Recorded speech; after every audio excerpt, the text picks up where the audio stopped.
ቤተሰቦቼ ለገንዘብ ሲሉ ለሀብት ለዝና ሲሉ ዳሩኝ። የሚገርምሽ ግን ለገንዘብ መዳሬ ሳይሆን ለዛው ገንዘብ ለዛው ሀብት ፍለጋ ሲባል ደግሞ አፋቱኝ። ሀውለት ይህ የምነግርሽ ታሪክ ብዙ ቤቶች ውስጥ አሁንም እየተደረገ ያለ ወደፊትም የሚደረግ ሲሆን ይህን የሴት ልጅ መከራና የሴት ልጅ መጠቀሚያ መሆን ምናልባት ለወደፊቶቹ ይህን ታሪክ ለሚሰሙት ታናናሾቼና ታላላቆቼ መማሪያ ይሆናል ብዬ ተስፋ ስለማደርግ ነው። ለቤተሰቤ ሶስተኛ ልጅ ነኝ። ከላይ 2 ወንዶች ከታቼ ደግሞ 1 ወንድ 1 ሴት እህት አለኝ። ቆንጂየዋ የቤቱ ልጅ። ኢኮኖሚካሊ ፈተና ማለት ድሃ መሆን አይደለም፣ ወይም በጣም ሀብታም መሆን አይደለም። መካከለኛ እንደመሆን ፈተና የለም። የኛ ቤት ትልቁ ፈተና መሀል ላይ መሆናችን ነው። ወይ አልፎ አላለፈልን ሀብታሞቹ ደረጃ አልተሰለፍን፣ ወይ ደግሞ አተን አላጣን የለንም ብለን አምነን አልኖርን። መሀል ላይ ሆኖ የተሰቃየ ቤተሰብ ነው የኔ ቤተሰብ። መሀል ስትሆኝ ችግሩ ወደ ታችሽ አታይም፣ ሁሌም ወደ ላይሽ እንዳንጋጠጥሽ ነው። የሆነ መንገድን የሆነ ሲስተምን ተጠቅመሽ እዝጌሩም ሸይጣኑም ረድቶሽ ብቻ እነዛ ሀብታም የሚባሉት ደረጃ መሰለፍና ከነሱ ተርታ መጠራትን ነው የምትጓጊው። የኔ ቤተሰብ ሲተሰቃየ የኖረ ቤተሰብ ነው። ሰላም አለይኩም ወራህመቱላሂ ወበረካቱ። ያ ጀማዓ እንዴት ናችሁ? አብራችሁ ስለሆናችሁ በጣም አመሰግናለሁ። ነገር ግን ላይክ ማድረግ፣ ሪፖስት ማድረግ እንዲሁም ደግሞ ኮፒ ሊንክ ማድረጋችሁን ትታችኋል። ቪዲዮቻችን ተደራሽ እየሆኑ አይደለም። የባለፈው ቪዲዮ ካያችሁት ብዙም እየታየ አይደለም። ቤተሰቦቻችን ምንድነው ሀውለት ጠፍተሻል፣ ቪዲዮ እየለቀቅሽ አይደለም ወይ እያሉኝ ነው። ነገር ግን እናንተ ላይክ እያረጋችሁ ሼር እያረጋችሁ ስላልሆነ ነው። እንዲሁም ታሪኮቹ የምትወዷቸው ከሆነ ፎሎ አርጋችሁ አብራችሁን ቆዩ። እንደዚህ ደግሞ የሚያማምሩ አባያዎች ድሪያዎችን ቶቦችን የምትፈልጉ ከሆነ ቤተል ኤጄ ሞል 1ኛ ፎቅ ሀውለት ጋር በሉናኑ በጣም ጥሩ እቃዎችን እንሰጣችኋለን። ሙሉ ፒክቸራቸውን እና ሱቃችን ያሉትን ሁሉንም እቃዎች ማየት ከፈለጋችሁ ደግሞ ስሞል ሌተር ሀውለት ኤጄ ብላችሁ ቴሌግራም ላይ ሰርች ብታረጉ የቴሌግራም አድራሻዬን ታገኛላችሁ። ይሄው እዚህ ጋርም ጽፌላችኋለሁ። ሀውለት ኤጂ ብትሉ ቴሌግራሜን ታገኙታላችሁ። እዚህ ጋር የጻፍኩትን ሊንክ ተከትላችሁ ወይም ደግሞ እንደዚህ ጽፋችሁ ቴሌግራም ላይ ገብታችሁ ማየትና ትዕዛዛችሁን መስጠት ትችላላችሁ። ቴንኪው፣ አብራችሁን ቆዩ። ከላዮቹ ተርታ ለመሰለፍ ነገር ግን አባቴ ወንድሞቼ ይሄን ነገር ሲጥሩበት ሲለፉበት ቢኖሩም ጊዜ ሆኖላቸው ከዛ ከመካከለኛ ኢኮኖሚ ወጥተው ላዮቹ ላይ መሰለፍ አልቻሉ። በዛው ህይወት ውስጥ እንዳለን እኔም አድጌ ምዳርበትና ምኳልበት እድሜ ላይ ደረስኩ። እኔም የቤተሰቦች ሀብታም የመሆን ጉጉትና ከትላልቆቹ ተርታ የመሰለፍ እልህና ወኔያቸውን እያየው በማደጌ አንድ ቀን ሀብታም መሆን ጉጉት ነበረኝ።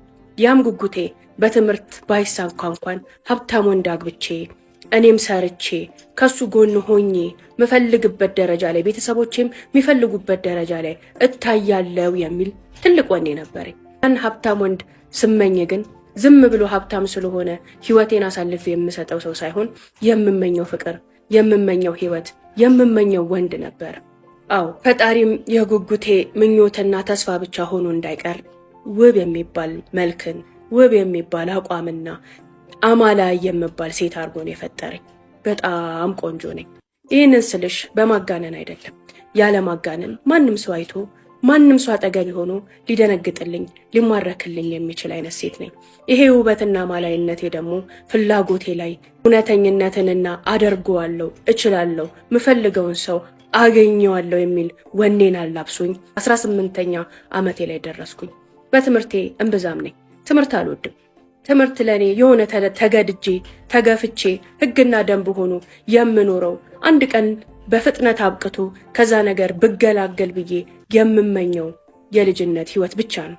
ከዛ ባለፈ ትምህርት የሚባል ነገር አይገባኝምም አይሆነኝም። ቤተሰቦቼ አንድ ያወረሱኝ ምለው ነገር ቢኖር ድህነትን መጸየፍ ነው።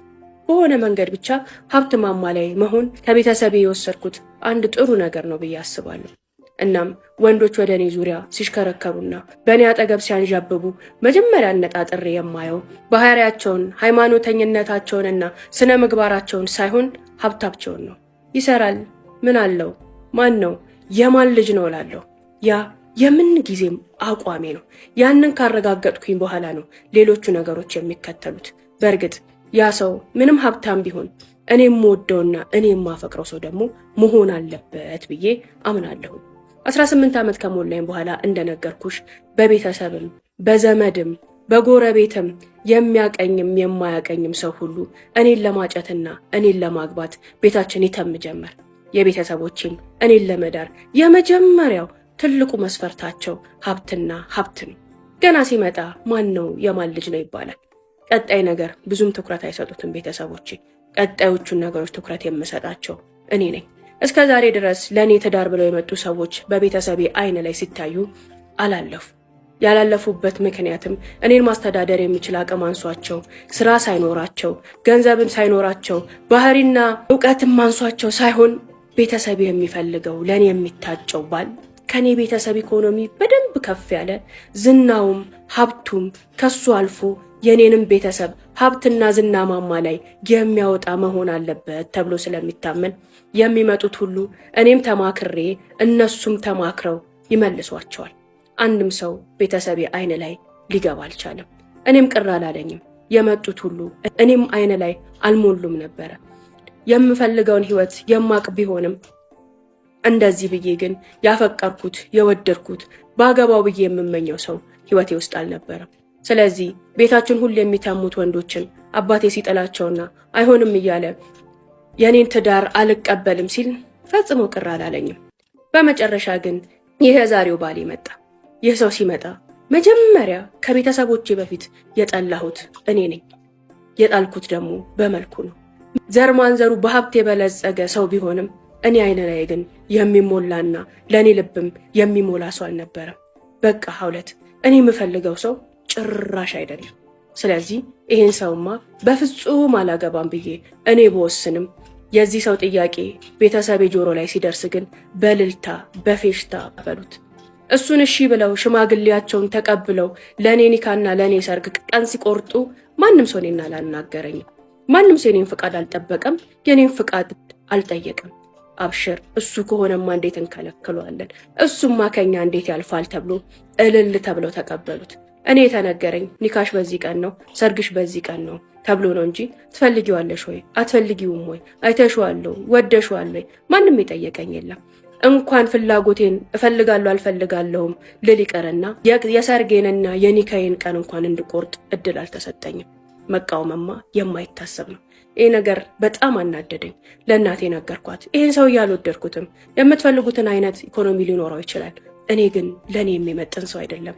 እድሜውም ከኔ የተለቀ ነው። መልኩንም አይተሽዋል እናቴ፣ ከኔ ጋር ፈጽሞ ማች የሚያደርግ ሰው አይደለም። ልንግባባና አብረን ልንኖር የምንችል ሰው አይደለንም ብዬ ስላት ዝም በይ፣ ይህን ንግግርሽን አባትሽ ፊት እንዳትናገሪ፣ ፈጽሞ ይህን ቃል እንዳታወጩ፣ አርፈሽ ለሰርግሽ ተዘጋጂ።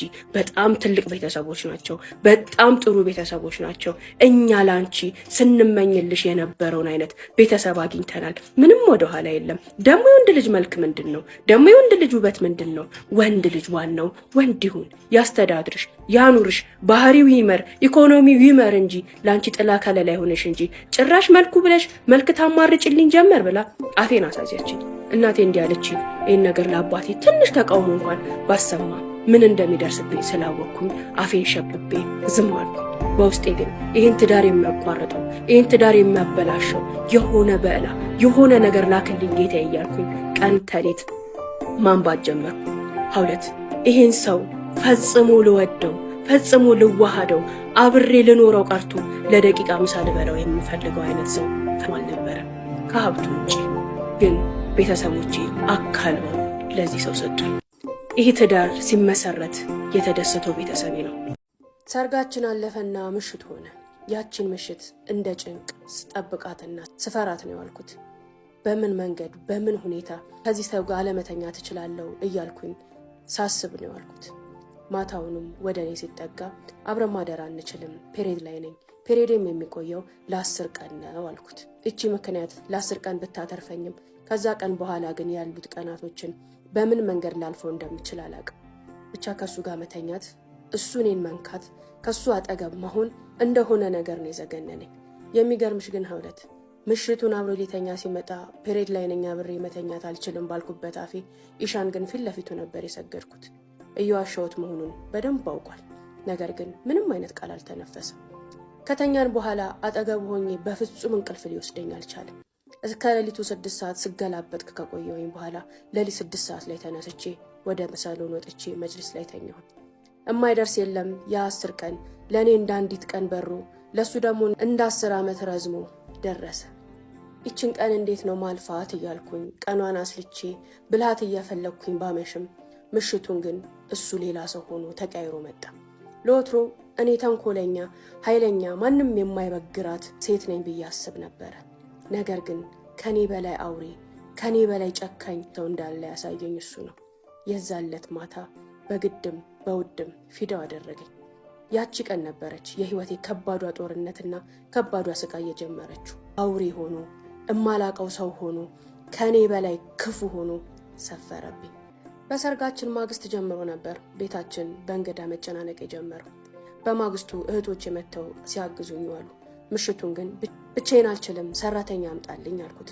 አንድም ሰራተኛ እንዲመጣልኝ የፈለኩት እዚህ ቤት ውስጥ ብቻዬን ሆኜ ከሱ ጋር ላለማደር ነው። በጣም ፈርቼዋለሁ ሀውለት፣ ለምን እንደሆነ አላቅም። በእርግጥ ከዚህ በፊት ተያይተንም ተግባብተንም ረዥም ሰዓት አውርተንም የማናቅ ሰዎች ነን። ሁለተኛ ደግሞ ገና ሳላቀው ገና ሳልቀርበው መልኩን ብቻ አይቼ የጠላሁት የፈራሁትና እዚህ ህይወት ውስጥ በግድ እንደገባው እያሰብኩ ያለሁኝ ሴት ነኝ።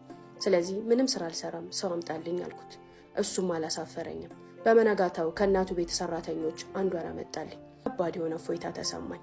እንግዳ ቢበዛም የእንግዳው መብዛት የሰው ቤቴ ውስጥ መተረማመስ ይበልጥ እፎይታንና ደስታን ያመጣልኝ። ምክንያቱም ረዥሙን ሰዓቴን ከሱ ጋር አልገናኝም። በእርግጥ ከሰርጋችን 3ኛው ቀን በኋላ እሱም ቤት አልዋለም፣ ወደ ስራው ገብቷል። ማታ ሲመጣ ግን ብቻዬን እንዳላገኘው ይቺ ሰራተኛ በመኖሯ ትልቅ የሆነ እፎይታ ተሰምቶኛል። እንደነገርኩሽ ሰራተኛዋ ከመጣች በኋላ ከመኝታ ቤት ወጥቼ መጅሊስ ላይ መተኛት ባልችልም ሌሊት ግን እየተነሳው ታች ላይ አንዱን አልጋ ልብስ እያነጠፍኩኝ መሬቱ ላይ ነው የምተኛው። ሌሊቱን ሙሉ አብሬው አላሳልፍም። ቢነቃብኝም ምንም ሳይናገር ምንም ሳይጋገር ዝም ብሎኝ እየኖረ ነው። 8ኛው ቀን ላይ ግን ይቺ ሰራተኛ እንግዳ እየቀነሰ ነው፣ እዚህ ማደርሽ ምንም ጥቅም የለውም፣ ጠዋት 5 ሰዓት ላይ ነይ፣ ማታ ደግሞ ስራሽን ጨራርሰሽ እስከ 11 ሰዓት ተኩልና እስከ 12 ሰዓት ወደ ቤት ሄጂ አላት። እናቱ ሰራተኞች አንዷ ናት። እሷም ይሄን ተከትላ ከ8ኛው ቀን በኋላ እንደ ተመላላሽ ሰራተኛ ጠዋት ትመጣለች፣ ማታ ትሄዳለች። ለአንዳች ነገር እየተዘጋጀ መሆኑን የዛ ዕለት ነበር ያወቅኩት። አዎ 10ኛው ቀን እየደረሰ ነው። ብቻውን እንደፈለገው ሊያረገኝ ነው ማለት ነው። በፍጹም አያገኘኝም። እማደርገውን እኔ ነኝ የማውቀው እያልኩኝ ተንኮል ስሸርብ ከረምኩኝ። 10ኛው ቀን ላይ እንደነገርኩሽ ገና ጠዋት ተነስቼ ነገር መፈለግ ጀመርኩኝ። በዚህ ወጣ በዚህ ገባ፣ ይሄ እዚህ ያዛ፣ ምንም ነገር አላለኝም። ተነስቶ ወደ ስራው ሄደ። ማታም ሲመጣ እራት እንኳን ላቀርብለት አልፈለግኩም። ሶፋ ላይ ቁጭ እንዳልኩኝ ቀና ብዬ ሳላየው እንኳን ገብቶ ቁጭ አለ። እራት የለም እንዴ ሲለኝ በእኔ ቤት ነገር መፈለጌ ነው፣ ወስደ መብላት ትችላለህ አልኩት። አይባልም። በጣም ተናደደ። የተሰራ ነገር እንኳን ማቅረብ የማትችል ሴት ነሽ እንዴ አለ። የተሰራ ነገር እንኳን ማቅረብ የማትችል ሴት ነው ያገባኸው፣ አይገርምህም? ለምን አተወኝም አልኩት። ምን አልሻለኝ? ለምን አተወኝም? የተሰራላትን ምግብ እንኳን እኮ ማቅረብ የማትችል ሴት ነው አብረሃት ልትኖር እየጣርክ ያለኸው አልኩት። አሁኑን ወደ ቤትሽ መሄድ ትችያለሽ፣ አሁኑን አለ። ይህን ቃል ከሱ አልጠበቅኩም። ልክ እንደዛ ሲለኝ በጣም ደነገጥኩኝ። እንዴ እንደዚህ በቀላል ወደ ቤትሽ ሂጂ? ከሷ አንደበት ቃሉ እንደወጣው እኔም ቀለል አድርጌ ሻንጣዬን ይዤ መውጣት ግን አልቻልኩም። ለወትሮ እንደዛ ነበር ማስበው። ሂጂ ብለኝ ፈትቼሻለሁ ቢለኝ ቃይቃይን ጠቅልል አድርጌ በሆነው ሰዓት እናቴ ጋር ነበር የምሄደው ነበር ብዬ ያሰብኩኝ ነበር። እሱ ግን ልክ እንደዛ ሲለኝ ቁጭ አልኩኝ። እንዴ ትላንት ተደግሶ ያ ሁሉ ግርግር ያ ሁሉ ውጣ ውረድ ተደርጎ ዛሬ ሻንጤን አንጠልጥዬ እናትና አባቴ ቤት ስሄድ ምንድን ነው የሚሉኝ? ዝም ብዬ ቁጭ አልኩኝ። ወደ ራሴ ተመለስኩ። ተነስቼ እራቱን አቀረብኩለት። እሱም ከዛ በላይ ኃይለኛና ክፉ አልሆነብኝም። ያቀረብኩለትን በልቶ መለሳለስ ጀመረ። ለምን እንደሚለሳለስ እኔም እሱም እናውቃለን። ዛሬ ቀጠራችን ቀናት። ፔሬድ ሳሎን ፔሬድ ነኝ ብዬ ደጅ ያስጠናሁት የመጨረሻው ቀን በምንም ሁኔታ እንደማይፋታኝ አወቅኩኝ። መጨረሻ ላይ ተነሽ እንግባ ሲለኝ እባክህ በቃ ምንም ነገር የማድረግ ፍላጎት የለኝም አልኩት። ምን ማለት ነው? ሚስቴክ ሆነሽ አለ። አዎ ቢሆንም በቃ አልፈልግም፣ በጣም ፈርቻለሁ አልኩት። የፈራሹ ለምንድን ነው? በእርግጠኝነት የፈራሹ ድንግል ስላልሆንሽ ነው፣ ስትልከሰከሺ ስለኖርሽ ነው። እኔ ደግሞ ያ እውነት ሆኖ ከተገኘ ከነ ውርደትሽ ለእናትና ለአባትሽ ነው የምመልስሽ። ጨዋ ናት ተብዬ ነው ያገባሁሽ፣ ዱርዬ ናት ተብዬ አይደለም አለ። በፍጹም እንደምታስበው አይደለም አልኩት። እንደማስበው ካልሆነማ 10 ቀን ሙሉ ስትዋሽኝ ዝም ብዬ ተዋስሸውልሽ ስለፈራሽ ነው ብዬ አስቤ ነበር። ዛሬ ግን ፈርተሽ ሳይሆን በእርግጥ ውርደትሽ እንዳይታወቅብሽ ነው አለኝ። አልፈልግም አልኩኝ። አልፈልግም፣ ምን እንደምታበጣ ያለሁ ሳልፈልግ እስኪ ምን ታረገኛለህ ብዬ እልህ ተጋባሁ። አንስቶ እዛው መጅሊሱ ላይ ወረወሪ። እረፍ አልኩት። ፈጽሞ ሁኔታዊ ፈቃደኛ አልሆነም። ከዛ በኋላማ የሆነው ነገር ሁሉ ሆነ። ሳልወድም ሳልፈልግም የሆነው ነገር ሁሉ ሆነ። ሳስበው ያን ህመምና ያን ስቃይ ከመቋቋም አምኜ ተቀብዬ የሚያደርገውን ነገር በፈቃደኝነት ብቻ ማድረግ እንዳለብኝ ማሰብ ጀመርኩ። ቢሆንም ግን የሰውነቴ መኮማተርና የውስጤ መቆጣት እልሄን መቋቋም አልቻልኩም።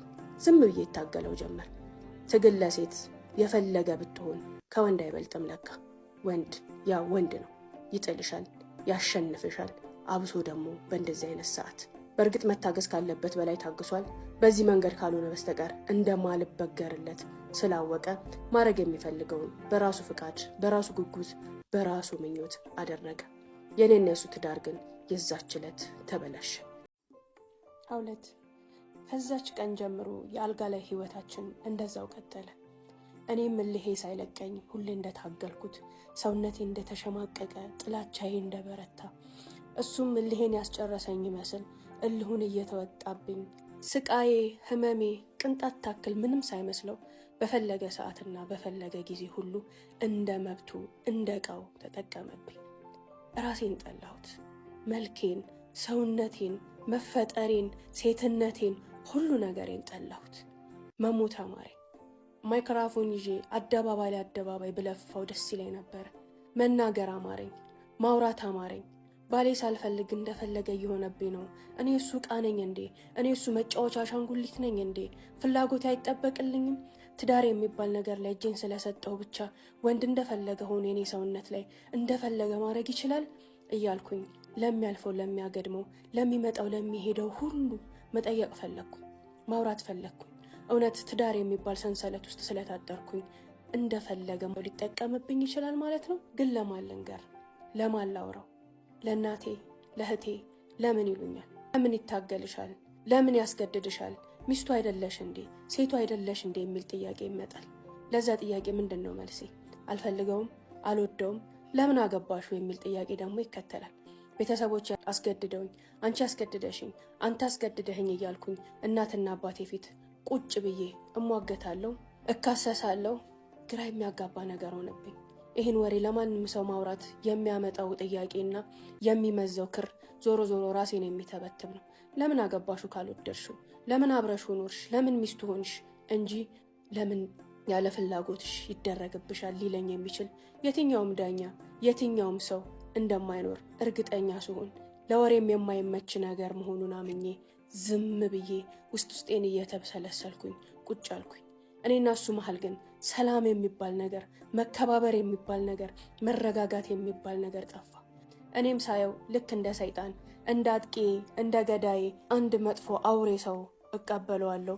እሱም አመፀኛ፣ መጥፎና ተንኮለኛ ሴት ናት፣ እልኋን አበርድላታለሁ ያለ ይመስል በንቀት ምንም ሳይመስለው አብሮኝ ይኖር ጀመር። ሁሌም ጭቅጭቅ፣ ሁሌም ስድድብ፣ ሁሌም ትግል አለ እዛ ቤት ውስጥ። በጣም ያስጠላኛል። ይሄን ህይወት እስከ መቼ እንደምቀጥለው ራሱ ግራ ይገባኛል። ዋናውን ስቃይና ህመሜን መናገር ሲያቅተኝ እናቴ ቤት እየሄድኩኝ ቀን ከሌት ማልቀስ ጀመርኩኝ። ምንድነው ስባል ይሄን ትዳር አልፈልገውም፣ እንደዚህ ያደርጋል፣ እንደዚህ ይለኛል፣ እንደዚህ ይወጣል፣ እንደዚህ ይገባል። ጥቃቅን የሚባሉ ነገሮችን እያነሳሁኝ ለእናቴ ስነግራት ይሄ ነገር እኮ ትዳር ውስጥ የሚያጋጥም ነገር ነው፣ ኖርማል ነገር ነው፣ ታገሺ፣ አንቺም እንደዚህ ሁኚ፣ አንቺም እንደዚህ አድርጊ እያለች ወደ ቤት ትመልሰኛለች። የምነግራት ነገር ሁሉ ውሃ አያነሳም። የዕለት ተዕለት ጭቅጭቃችንና ንትርካችንን ነው። ሌላውን ከፍተኛውን ነገር መናገር ሲያቅተኝ በዕለት ተዕለት በእኔና በእሱ አለመግባባት ውስጥ የምናወራቸውን እያንዳንዱን ጥቃቅን ወሬዎች እየወሰድኩኝ ለእናቴ እነግራታለሁ። በእርግጥ እናቴ ውስጧ እየቆሰለ መሆኑን ባቅም በቃ ይቅርብሽ ተይው ብላ የልብ ልብ እንድትሰጠኝ ነበር የፈለግኩት። እሷ ግን የሆዷን በሆዷ ይዛ አርፈሽ ተቀመጪ፣ ወደ ቤትሽ ሂጂ፣ ወደ ትዳርሽ ሂጂ፣ ህይወት እንደዚሁ ነው የሚኖረው እያለች ትመልሰኛለች። እያሳለፍኩ ያለሁት ህይወት ሌላ፣ እያወራሁት ያለሁት ነገር ደግሞ ሌላ። እውነተኛ ስቃይና ህመሜ ዶር የሚመች አልሆነልኝም። ከኔ አልፎ ሌሎች ሰዎች ጆሮ ላይ ቢደርስ ራሴኑ ላይ ስላቅንና ሳቅን የሚያመጣ እንጂ ማንም ውሃ የሚያነሳ ሀሳብ ነው ብሎ መፍትሄ የሚሰጠኝ ሰው እንደሌለ ስላወቅኩኝ ከቀን ወደ ቀን ተስፋ እየቆረጥኩኝ መጣሁ። ነገር ግን ግንኙነት የሚባለውን ነገር እጅግ በጣም ጠላሁት።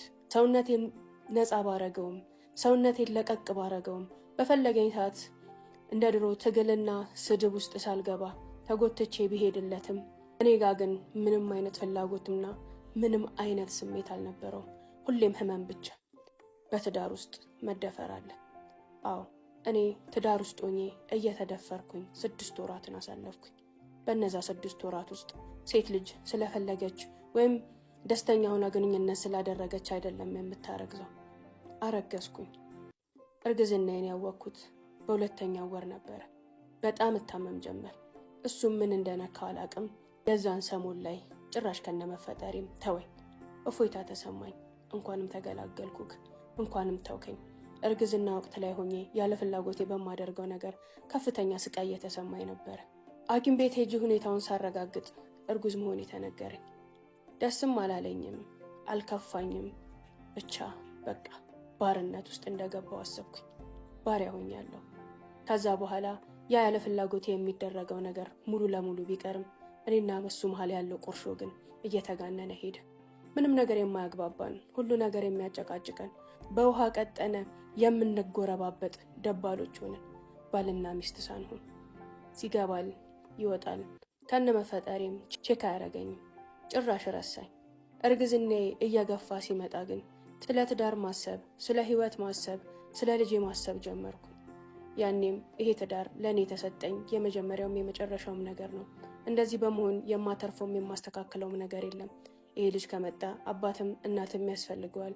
ስለዚህ ሳልወድ በግድ የገባውበትን ትዳር ወድጄና ፈቅጄ ማስተካከል አለብኝ ብዬ መለሳለስ ስጀምር የሰውየውን ፊት ማግኘት ግን በጣም ከባድ ሆነ።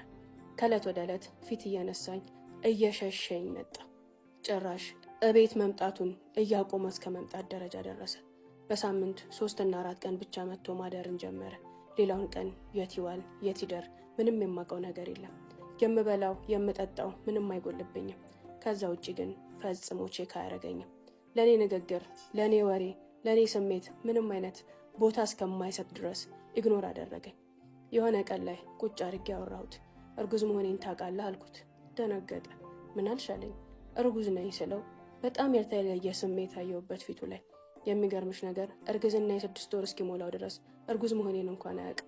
ትንሽ እንደመለሳለስ ብሎ እርግጠኛ ነሽ እርጉዝ ነሽ አለኝ።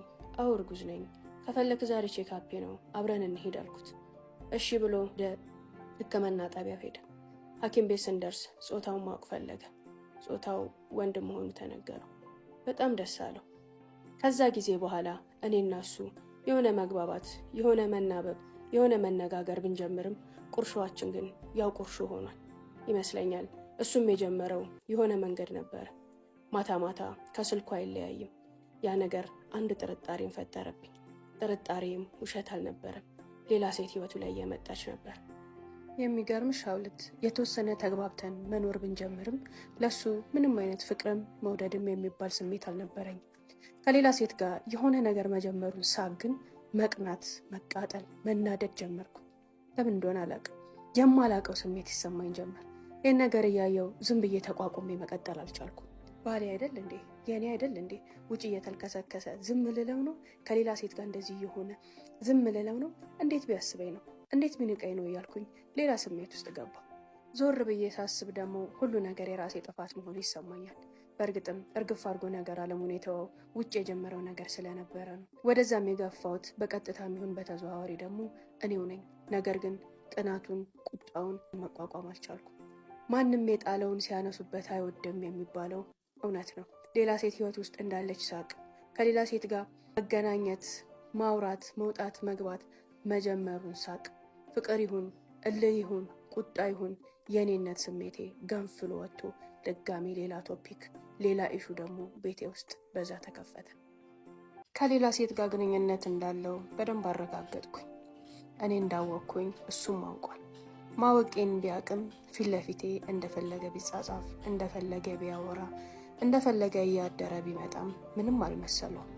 ጭራሽ ይሄንን ማድረጉ እኔን እንደሚያስደስተኝና እሱ ከኔ ስለራቀ ምቾት እንደተሰማኝ አድርጎ ቆጥሮታል። እኔ ግን ውስጡን ብናደድም ብቀናም የመናቅና የመተው አይነት ስሜት ቢሰማኝም ዞሮ ግን ይህን ሁሉ ነገር ያመጣሁት ራሴ መሆኑን አምኜ ተቀብያለሁ። ከዛም ባለፈ ይቅርታ ተጠያይቀን ይህን ነገር ጠይቄው ወደ እሱ ተለሳልሼ ቀርቤ አብረን መቀጠል ብንችል እንኳን ስለ አልጋ ላይ ግንኙነታችን ሳስብ ጭንቅ ይለኛል። ያን ነገር በጣም ጠልቼዋለሁ። ሀውለት ከምልሽ በላይ ገና ሳስበው እንኳን ምሽቱ እንኳን ያስጠላኛል። ሰውነቴን እንደሆነ ነገር ይነዝረኛል። ለምን እንደዚህ አይነት ነገሮችን ታደርጋለህ ብዬ ማናገር ማለት ከዚህ በኋላ ላንተ በሁሉም ነገር ዝግጁ ነኝ፣ በፈለግከኝ ሰዓት ታገኘኛለህ፣ ያለፈውንም ነገር ትቼዋለሁ፣ በሚሆነውም ነገር ደስተኛ ነኝ ብሎ አረንጓዴ ካርድን እንደማሳየት አድርጌ ቆጠርኩት። ስለዛም የነበረኝ አማራጭ አንዴ ብቻ ይሄን ልጅ ልውለድ። ይሄ ትዳር ፈጽሞ የሚሆነኝ አይደለም። ልጄን ብቻ በሰላም ልገላገል እንጂ ከዚህ ህይወትማ እወጣለሁ። እሱ እያደረገ ያለው ነገር ደግሞ ከኔ የመጣ ሳይሆን ፍቹን የራሱ ጥፋት እንደሆነ የሚያሳይልኝ ትልቅ አጋጣሚ ነው ብዬ መረጃዎቹን ብቻ መሰብሰብ ጀመርኩኝ። የሚላላካቸውን ቴክስቶች፣ የሚያወራቸውን ነገሮች እያንዳንዳቸውን ወደ ስልኬ እያገለበጥኩኝ አስቀምጣለሁ። በዛ ሰዓት ላይ ከየትኛውም ጊዜ በላይ ስለ ፍቺ፣ ስለ መለያየት ብቻ ማሰብ ጀመርኩኝ። ነገር ግን እንደዚህ ሆኜ አይደለም፣ እየተዳከምኩኝ ነው። መውለጃዬም እየቀረበ ነው። ልጄን በሰላም ልገላገል፣ ከአራስ ቤትም ልውጣ። አራስ ቤት እናቴ ጋር ሄጄ ግን ተመልሼ እዚህ ቤት አልመጣም ብዬ ወሰንኩኝ። የሚገርምሽ ሀውለት ቤተሰቦቼ ለሱ ሲድሩኝ የጠበቁት ብዙ ነገር ነበረ። ዝምድናን፣ ቤተሰባዊነትን፣ አብሮ መስራትን፣ አብሮ ማደግን፣ ብዙ ነገሮችን ድሪም አድርገው ነበር። ነገር ግን የኔና እሱ ግንኙነት ከኔና ከሱ አልፎ ቤተሰብ ለቤተሰብና እሱንና ወንድሞቼን እንዲሁም አባቴን ከማቀራረብና ከማዋደድ ይልቅ አብሮ ለመስራት አብሮ ለማድረግ የሚያስችል ግንኙነት ሊኖራቸው ይቅርና ከኔ ጋር እንኳን ተስማምተን መኖር አልቻልንም። ከመልስና ከቅልቅላችን ቀን ውጪ ቤተሰቦቼ አይተውትም አይተዋቸውም አያውቅም። እኔ እና እሱ እንኳን ሳንዋሃድና ሳንግባባ ከቤተሰብ ጋር መዋሃድና መግባባት የማይቻል ነገር ነው።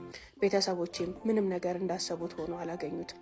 ያንንም የእሱ ኩራት፣ መጥፎነትና ራስ ወዳድነት አርገው አዩት። መጥቶ የማይጠይቀን እንደ ቤተሰብም ከኛ ጋር መቀራረብ ያልፈለገው ኩሩና ራስ ወዳድ ስለሆነ ነው። ምንም አይነት ነገሩ የማይገኝ ቋጣሪም ስለሆነ ነው ብለው ማሰብ ጀመሩ። ከዛም አልፎ በየጊዜው እኔ እየሄድኩኝ የምነግራቸው ስሞታና ብሶት ስለሱ ያላቸውን አመለካከት ሙሉ ለሙሉ ወደ መጥፎ ቀይሮታል። በዛም ለልጃቸው የመረጡት ምርጫ ትክክል ያልሆነና የመረጡትን መራት እንዳሰቡት ስማቸውንም ሀብታቸውንም አብሮ ሊያስኬድላቸው የማይችል ተራ ሰው እንደሆነ ተረድተዋል። ተራነቱ በስነ ምግባሩ ከቤተሰብ ጋር ባለመቀራረቡ ራስ ወዳድ በመሆኑና ኩራት ያለበት መጥፎ ትዕቢተኛ ነው ብለው አባቴም እናቴም ወንድሞቼም ጠቅላላ ስለሱ ጭንቅላታቸው ላይ መጥፎ ነገር እንሳሉ። የጋብቻ የመጀመሪያ ሰሞን ላይ ስላገኙት ትልቅ ቤተሰብና ትልቅ ሰዎች ባገኙበት በሄዱበት ሁሉ በኩራትና በልበ ሙሉነት ይናገሩ የነበሩ ቤተሰቦቼ አፋቸውን ሸብበው አይ የማይሆን ቦታ ነው የገባ ነው፣ አይ ልጃችንን የማይሆን ቦታ ነው የጣልናት እያሉ መማረርና መጸጸት አምጥተዋል። ያን ያመጣሁት አንድ እኔ፣ ምክንያቱም ከኔ ጋር ሳይግባባ ከኔ ጋር ሳይዋደድ የኔና እሱ ህይወት ምኑም ሳይለይለት ከቤተሰቦቼ ጋር መግባባት አይችልም። ያንን እነሱ መጀመሪያም አልተረዱትም ነበር። ሁለተኛ ደግሞ በየጊዜው እየወሰድኩኝ የማለቅሰው የምናገረው ነገር ሁሉ ጭንቅላታቸው ላይ እጅግ በጣም መጥፎ ነገርን ፈጥሯል። ከዕለት ወደ ዕለት እርግዝናዬ እየገፋ በመጣ ቁጥር እናቴ አርፈሽ ተቀመጪ፣ ትዳር እንደዚህ ነው፣ ህይወት እንደዚህ ነው ስትለኝ የነበረችው አሁን ግን ይሄ ህይወት አያስፈልግሽም፣ ይሄ ትዳር አያስፈልግሽም፣ አሁንም ቢሆን ወደ ቤትሽ መመለስ ትችያለሽ፣ እማይሆን ሰው ጋር የጣልንሽ፣ እማይሆን ሰው ጋር የከተትንሽ እያለች ማለት ጀምራለች። እኔም አዎ አልፈልገውም፣ ትክክል ነሽ፣ ለእኔ የሚሆን ሰው አይደለም፣ መጀመሪያም ነግሬያችኋለሁ፣ መጥፎ ሰው ነው፣ እያሰቃየኝ ነው፣ አንድ ይሄ ልጅ በሰላም ልውለድና አራስነት መጥቼ ከአንቺ ቤት አልመለስም ብዬ በመላስ ሰዓት ደጋፊ እና ከጎኔ ቋሚ ሆናለች። እኔ ፍቺ በመፈለጌ ማንም የሚቃወመኝምና አይሆንም፣ ትዳርሽን ምሪው፣ ቤታችሁን አስተካክሉ፣ ችግራችሁ ምንድን ነው፣ ሽማግሌ ይላችሁ፣ ቤተሰብ ይሰብሰብላችሁ የሚል አንድም ሰው አልነበረም። የኔን ማግባት በጉጉት የጠበቁትን ያህል አሁን ደግሞ የትዳሬን መፍረስ በጉጉት ይጠብቁ ጀመር። እንደውም እነሱ ገፊዎች፣ እኔ ደግሞ ቆይ ትንሽ ባይሆንኩኝ። በዚሁ መሀል ሆኜ ወለድኩኝ። ቆንጆ የሚያምር ወንድ ልጅ ተገላገልኩ። ከወለድኩኝ በኋላ ግን በቀላሉ ከሐኪም ቤት ወጥቼ ወደ ቤት መሄድ አልቻልኩም። ሐኪም ቤት 1 ሳምንትን ያህል ማሳለፍ ነበረብኝ። ልጄ ሙቀት ክፍል ገባ። እኔም ደሜ በቀላሉ አልቆመም። ባለቤቴ ልጁን ሲያይ እኔም የነበርኩበትን ሁኔታ በጥሞና ሲከታተል ሐኪም ቤትም ከዶክተሮቹ ጋር እያወራና ስለ ምጤ ስለ ስቃይ በደንብ ሲረዳ ሰውነት እየተሰማው መጣ። ማባበል፣ አይዞሽ ማለት፣ ከጎኔ መሆን፣ ማዘን ጀመረ። ሐኪም ቤት በተኛውባቸው ቀናቶች አንድ ቀን ምንም ካጠገቤ ሳይርቅ ከሐኪም ቤት ወጣሁ። እናቴ ቤት ሄድኩኝ። እናቴ ቤትም ሲሄድ ዕለት ተዕለት እየተመላለሰ ይጠይቀኝ ጀመር። የሚያስፈልገኝን ነገር ሁሉ ያሟላ ጀመር። ለእናቴም ለዚህ ነገሯ እያለ ዳጎስ ያለ ገንዘቦችን ይሰጣታል። ያም ቢሆን ግን የቤተሰቤ ልብ በቀላሉ አልተከፈተለትም። ጭራሽ ቤት ሲመጣ ያንጓጥጡት፣ ይገላምጡትና መልካም ባህሪን አላሳይሉት ጀመር። እንደዛም ሆኖ ግን ምንም ወደ ኋላ ሳይል ልጁን ሲያይ በጣም መጓጓት፣ ትዳሩን መፈለግ፣ እኔንም መፈለግ ጀመር። ቤተሰቦቹም ከሰርጋችን ዋዜማ በኋላ መተው አይተውን እንዴት ናችሁ ብለውን የሚያውቁ ባይሆኑም ሐኪም ቤት በሰኛውበት ሰዓትና አራሱኝ እናቴ ቤት በነበርኩበት ሰዓት በሚችሉት ያህል ተመላልሰው በሚችሉት ያህል ደግሰው ጠየቁ። ያን ሁሉ ሲያደርጉ ግን የቤተሰቤ ልብ አሁንም እንደሻከረ ነው። ጥልት አድርገዋቸዋል። ማንም ፊት አልሰጣቸውም። ማንም አልተንከባከባቸውም። ያን ሁሉ ነገር ግን ከግምት ሳያስገቡ ማድረግ ያለባቸውንና ማድረግ የሚገባቸውን ነገር ሁሉ አድርገው ከጎኔ ሆነው የአራስነት ጊዜ አለቀ። 45 ቀን ክትባት ልጄን ለማስከተብ ወደ ሆስፒታል ሲሄድ እኔ ነኝ ይዤሽ መሄደው ብሎ ባለቤቴ መጣ። ሆስፒታል ሄደን ልጃችንን አስከትበን ስንመጣ ወደ ቤት እንመለስ አለኝ። ከዚህ በኋላ ወደ አንተ ህይወት ፈጽሞ አንመለስም አልኩት። ያኔ ነበረ የማላቀው እውነተኛውን ባል ያገኘሁት። በጣም ይቅርታ ላደረኩሽ ነገር ሁሉ፣ ላሳለፍነው ነገር ሁሉ እሉስ ገብተሽ እሉስ ከተሽ ነው። ጥሩ ሰው አልሆንኩልሽም። እንዳንቺ መሆን አልነበረብኝም። አንዳችን እልህኛ ስንሆን አንዳችን መቀዝቀዝ ነበረብን። ነገር ግን የምትሳደቢያቸው የነበሩት ቃላቶች፣ ትዕቢትሽ፣ ንቀትሽ እጅግ በጣም ወንድነቴን ተፈታተነኝ። የማይገቡ ነገሮችን አድርጌሻለሁ፣ የማይገቡ ነገሮችንም አድርጌብሻለሁ። ከገባውበት መጥፎ ህይወት ወጥቻለሁ። ከዚህ በኋላ አንቺ የፈለግሽውን ያህል ጊዜ እጠብቅሻለሁ፣ እታገዝሻለሁ፣ እንከባከብሻለሁ። ልጃችንን ግን አብረን እናሳድገው። በጣም ጓጉቼ ያገኘሁት ልጅ ነው፣ በጣም ፈልጌ የተሰጠኝ ልጅ ነው እያለ ባሌ በዛች ሰዓት እኔን ይቅርታ የጠየቀበት መንገድ የሚደንቅ ነበር። ይህን ሰው እስከ ዛሬ አይቼው አላቅም እንዴ በምለው ልክ አየሁት። ለመጀመሪያ ጊዜ አይኔን ከፍቼ ልቤን ከፍቼ በሐዘን የታየሁት፣ በፍቅር አየሁት። ለባሌ የሆነ ስሜት ተሰማኝ። ለመጀመሪያ ጊዜ ከዓመታት በኋላ እኔና ባሌ በተረጋጋ በተግባባና በተደማመጠ መልኩ አይን ላይን እየተያየን ጆሮ ተሰጣተን ያወራንባት የመጀመሪያዋ ቀን ናት። ያችም ቀን ውድ ቀን ነበረች። እሱ በትክክል የልቡን መሰበር የውስጡን ማዘን ለኔ ያለውን ፍቅርና ለኔ ያለውን ፍላጎት ላደረገውም ነገር ምን ያህል እንደተጸጸተ ከአንደበቱ ያወጣቸው ቃላቶች ከልቡ ስለነበሩ ልቤ ላይ ደረሱ። ላቅፈው ፈለግኩኝ፣ ማድረግ ግን አልቻልኩ። በዛ ሰዓት ግን የተሰማኝ ስሜት ላቅፈው ልስመው የሚያደርገኝ ነበር። መለስ አልኩኝና ጥያቄን ጠየቅኩት። የቃላት ቁስለታችንን፣ አለመግባባታችንን፣ አለመዋደዳችንን አርመን ልንሄድ እንችላለን። ወደ ኋላ አድርገን እንደ አዲስ ልንጀምር እንችላለን። ነገር ግን እኔ ስለ ሴክስ ያለኝ አመለካከት እንዴት ልንቀይረው እንችላለን? አሁን ድረስ ስለዚህ ጉዳይ ሳስብ በጣም ነው የምፈራው። ሰውነቴ ይርበተበታል፣ ውስጤ ይደነግጣል። ፈጽሞ ስለዚህ ጉዳይ ጥሩ ስሜት የለኝም። ባልና ሚስት ከሆነን ደግሞ በግንኙነታችን ልንግባባ ግድ ይለናል። ካልሆነ እንዴት ባልና ሚስት መሆን እንችላለን? አንተስ ይህንን አልታገስ ብለህ አይደል እንዴ ያን ሁሉ በደልና ያን ሁሉ ችግር ያደረስክብኝ አልኩት። አውቃለሁ፣ በጣም ይቅርታ። ለዚህም ነገር ወደ ሕክምና ባለሙያዎች ወስድሻለሁ። የፈጀብሽን ያህል ጊዜ ቢፈጅ በእርጋታና በትዕግስት ታክመሽ ድነሽ ለዚህ ነገር ፍላጎቱ ኖሮሽ ከራስሽ እስኪመጣ ድረስ በትዕግስት እጠብቅሻለሁ አለኝ። እሺ እሱንም ይሁን በሕክምና እናሳድሰው። ነገር ግን እኮ ቺት አርገህብኛል። ምንም ጊዜ ባንሰጣጥ፣ ምንም ባንሰማማ፣ ምንም እንደ ባልና ሚስት ባንሆን እንኳን ባደረከው ነገር ግን ውስጤ ቆስሏል። ተናድጃለሁ፣ ተቆጥቻለሁኝ። ሁሉንም ነገር ደግሞ እንደማቅ ታውቃለህ አልኩት። ያሳየሽኝ ጥላቻ፣ ያሳየሽኝ ንቀት ራሴን እንዳረጋግጥ አደረገኝ። እኔ ወደ መስሪያ ቤቴ ሲሄድ 100 በላይ ሰራተኞች አንገታቸውን አዘቅዝቀው በየሰዓቱና በየደቂቃው ቢሮ የሚመጡ ሴቶች ራሳቸውን አለሳልሰውና ተቅለስልሰው እኔን የነሱ ለማድረግ እኔን ለማማለል ብዙ ሲጥሩ አይቻለሁኝ። ሁሌም ግን ኢግኖር ሳረጋቸው አንድ ቀን ፊት ሳልሰጣቸው ነው የኖርኩት። አንቺን ለትዳር ስመርጥሽ ጨዋ የጨዋ ልጅ መልካም ሴት ናት፣ ጥሩ ሴት ናት፣ ስነ ምግባሯም ዲኗም ያማረ ነው ተብዬ ወደ እኔ መጣሽ።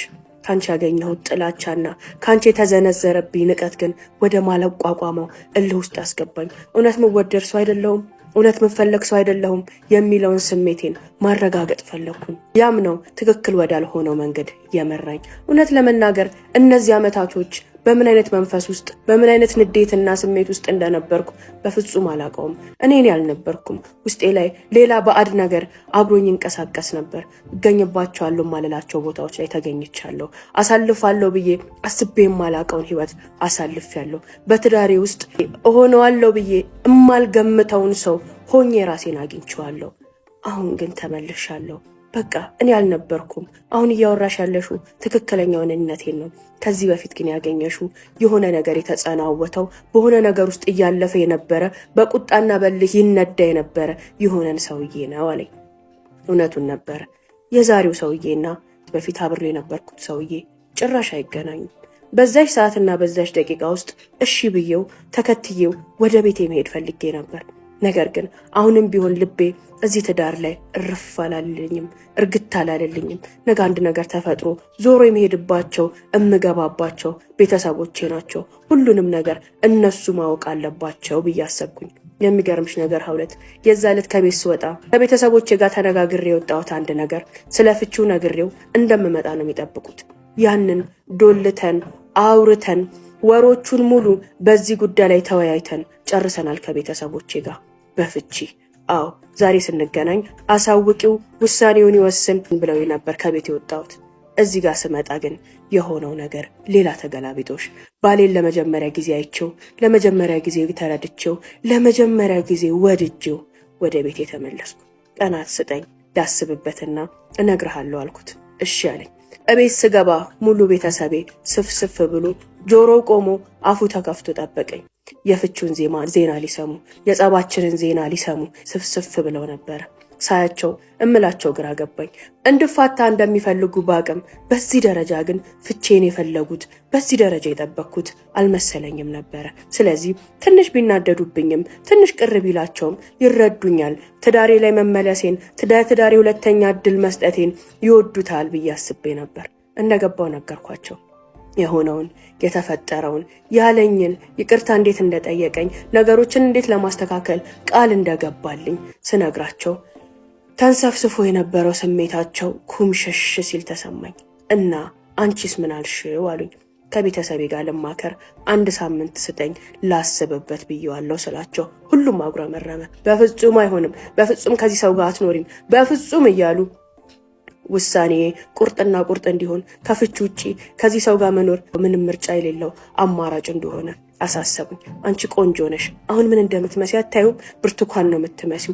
ምን የመሰለውን ሰው የምትወጂውን የሚወድሽን ታገኛለሽ። ከዚህ አውሬ ጋማ መኖር የለብሽም እያሉ ከግራ ከቀኝ አጣደፉኝ። ትንሽ ግራ ተጋባው። ለምን ፈለጉት የዚህን ያህል? እኔ ደስተኛ ከሆንኩኝ፣ እኔ ከፈለግኩኝ፣ እኔ መኖር ከመረጥኩኝ ቤተሰቤ መፋታቴን ለምን ፈለገ እያልኩኝ ባይተዋር ሆኜ ማሰብ ጀመርኩኝ። ሀውለት በዛ ሰዓት ነበር አንድ ነገር የገባኝ። እየዋልን እያደርን ነገሩን ሳጤ ነው የሚገርምሽ ከፍቺ በኋላ የሚደርሰኝን ገንዘብ ምን ያህል ንብረት ሊኖረኝ እንደሚችል ከሱ ምን ማግኘት እንደምችል ሂሳብ ሰርተው አጢነው አጥንተው ለቤተሰቤ ደግሞ ምን ያህል ኢንቨስት ባደረግላቸው ህይወታቸውና ስራቸው ሊሻሻል እንደሚችል ፕላን አድርገው ተቀምጠው ነበር። እያንዳንዱ ቀናቶች ላይ ለእኔ ስለ ጉዳቴ ስለ ፍቼ ሲያወሩኝ እነሱ ግን ስለሚያገኙት ጥቅማጥቅምና እኔም አፍሼው ስለምወጣው ሀብት ነበረ ሲያስቡ ሲጨነቁንቱ የነበሩት። በዛም እኔ አልፋታም ህይወቴን ልሞክረው ስላቸው ማንም ደስተኛ አልሆነም። ከኔ ህይወት ከኔ ትዳር በላይ የማገኘው ሀብት አግኝቼም ደግሞ ለነሱ የማካፍለው ሀብት ይበልጥ አጓጓቸው። እኔ ግን እያዋልኩ እያደርኩ ስመጣ እየናፈቀኝ መጣ። ቤት የመመለስ ስሜት በጣም እየተሰማኝ መጣ። አንድ የገባኝ ነገር ሴት ልጅ ከእናቷ ቤት ከወጣች ካገባች ቤቷን መምራት ከጀመረች በኋላ ለእናቷ ቤት እንግዳ ናት። እኔም ያ እንግድነት ነበር የሚሰማኝ። ያቺ ቤቷ ውስጥ እንደፈለገች ምትዘለው፣ ምትቦርቀው፣ ምትፈልጠው፣ ምትቆርጠው እኔነቴ አልነበረችም። እናቴ ቤት ባድነት፣ እንግዳነት፣ ብቸኝነት ነበር የሚሰማኝ። የቤቴ ኃላፊነት፣ የቤቴ ጌትነት፣ የራሴ ቦታ ናፈቀኝ። ቤቴ የራሴ ቦታ ነው። ቤቴ የኔ ኃላፊነት ነው። ቤቴ የኔ ግዛት ነው። የኔ ግዛት ናፈቀኝ። የእናቴ ቤት ከዚህ በኋላ የእንግድነት ቤቴ ነው እንጂ የኔ ቤት ሊሆን አይችልም የሚሉ ስሜቶች ተፈታተኑ። ያኔም በሳምንቱ ደውዬለት ናና ውሰደኝ፣ ሽማግሌዎችን ይዘህና ቤተሰቦቼን አሳምን፣ ወደ ቤቴ መመለስ እፈልጋለሁ አልኩት። እሱም እየፈነጠዘ ሽማግሌዎችን ይዞ መጣ። ቤታችን ውስጥ አባቴ፣ ወንድሞቼ፣ የኔም የተወሰኑ አጎቶቼ ባሉበት ቅለት ያለ ሙግት ውስጥ ተገባ። አዎ ሙግቱ ከባድ ነበር። ቤተሰብ አሰቃይቷታል፣ ጎርቷታል፣ ብዙ ነገር አድርጓታል። አምነን የሰጠነው ልጅ ከዚህ በኋላ አንሰጥም፣ ይፍታልን ባይሆኑ የእሱ ቤተሰቦች ደግሞ ይስተካከላል፣ ይታረማል፣ ትዳር ሁለተኛ እድል ሊሰጠው ይገባል እያሉ መሞገት ጀመሩ። የሽማግሌዎቹ ውይይት ሁለት አጽናፍ የያዘ ነበር። የኔ ቤተሰብ ትዳሩ እንዲበተን አጥብቆ የሚፈልግ ቤተሰብ፣ የሱ ቤተሰብ ደግሞ ሰላም ተፈጥሮ ትዳሩ ተመልሶ ለማየት አጥብቆ የሚፈልጉ ሁለት ተቃራኒ ስሜቶችን ይዘው የመጡ ሰዎች ነበሩ። በዛም ሁለት የተቃረኑ ሰዎች መካከል ቀስ በቀስ ጉዳዩ ከኔና ከባሌ እያለፈ ወደ ፐርሰናል ነገር እየሄደ መጣ። ቤተሰቦቼ ያልተገቡ ቃላቶችን ዘሮቻቸው ላይ፣ ቤተሰቦቻቸው ላይ፣ አስተዳደጉ ላይና እናት አባቱ ላይ መሰንዘር ሲጀምሩ በዛም በኩል ያለው ወገን ክብራችን ተነካ፣ ቤታችን፣ ማንነታችን ተነካ በሚል መልኩ ደስ የማይሉ ነገሮችን መወራወር ጀመሩ። ከባልና ከሚስት ሽምግልናነት አልፎ የክብር፣ የዘር፣ የሞገስና የታላቅነት፣ የሀብትና የዝና ጥያቄ ሆኖ ሁሉም ክብር የተነካ ባይሆነ ሁሉም ተደፈርኩኝ፣ ተናኩኝ፣ ክብር የሌለው ቤት ውስጥ ነው የገባ ነው፣ ክብር የሌለው ህይወት ውስጥ ነው የተቀላቀል ነው እያሉ ለእኛ ሳይሆን ለግል ስሜታቸውና ለግብር ክብራቸው መሟገት ጀምረው ሁሉም ነገር እንዳይሆኑ ሆነ። አብረት ለያዩን። ሽማግሌ ሆነው መጥተው አስታራቂ ወሳጅ ሆነው መጥተው እነሱ ተካረው ለክብራቸው ተሟግተው ለክብራቸው ቆመው ለያዩን። ቤተሰቦቼ ማንም ላይ ሊሰነዘሩ የማይገባቸውን ቃላቶችን የእሱ ቤተሰቦች ላይ ሰነዘሩ። ቤተሰቦቹም ክብራችን ተነካ፣ ተዋረድን፣ ያለስማችን ስም ሰጡን አሉ። እንዲህ ተባሉ እንደዛ ተባሉ ግን አልልሽም። አንድ ሴት ልጁን ለወንድ የሰጠ ቤተሰብ ለወንድ ቤተሰብ የማይናገረውን የማይለውን ነገር ተባሉ። ከዚህ በኋላ እስኪ እሷ ጋር ትደርስና እስኪ እሷ ህይወት ውስጥ ትገባና የሚል ከኔ ቤተሰብ እጥፍ ድርብ ሆኖ በሱ በኩል መጣ። የዛ ልጅ ሽምግልናው ባለመግባባት በብጥብጥ ተበተነ። የኔና እሱ ነገር እዛ ጋር ቀረ። እኛ ውስጥ ምንም አይነት ፍላጎት አልነበረም የመለያየት የመነጣጠል። እነሱ ግን እውን አደረጉት። ለዛ ተሟገቱ፣ ለዛ ተፋለሙ። እናም ሆነ። የኔ ቤተሰብ መለያየቴን በጣም ናፍቆት ነበረ። ለኔ ታስቦ ግን አልነበረም። ለነሱ ለራሳቸው ለሀብት፣ ለገንዘብ፣ ለእድገት ታስቦ እኔ ከሱ ብለይ፣ እኔ ከሱ ብነጠል የማገኘው ነገር ሂሳብ ተሰርቶ ተለያየን። ቤተሰቦቼን በምንም መንገድ መቃወም አልቻልኩም። ምክንያቱም ትዳሬ ላይ ልቤ አርፎ አላረፈም። እሱ ላይ ልቤ አርፎ ተረጋግቶ አልተረጋጋም። ብዙ ያጠፋኋቸው ነገሮች፣ ብዙ ያጠፋቸው፣ ብዙ የተቋሰልንባቸው፣ የማንግባባባቸው ወደፊትም ወደ እኛ እየመጡ ህይወታችንን ሊያመሰቃቅሉ የሚችሉ ትልልቅ ቶፒኮች አሉ በእኔና በሱ መካከል።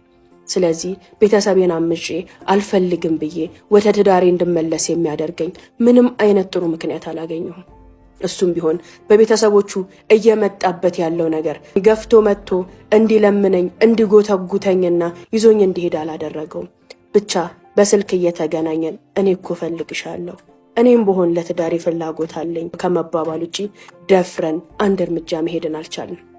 በዚህ ሁኔታ ውስጥ እንዳለን ቤተሰቦቼ ስለ ሀብቱ፣ ስለ ንብረቱ ሁሉን ነገር አጣርተው ሁሉን ነገር አደራጅተው ጠበቃ ቀጥረው ፍርድ ቤት ገተሩት።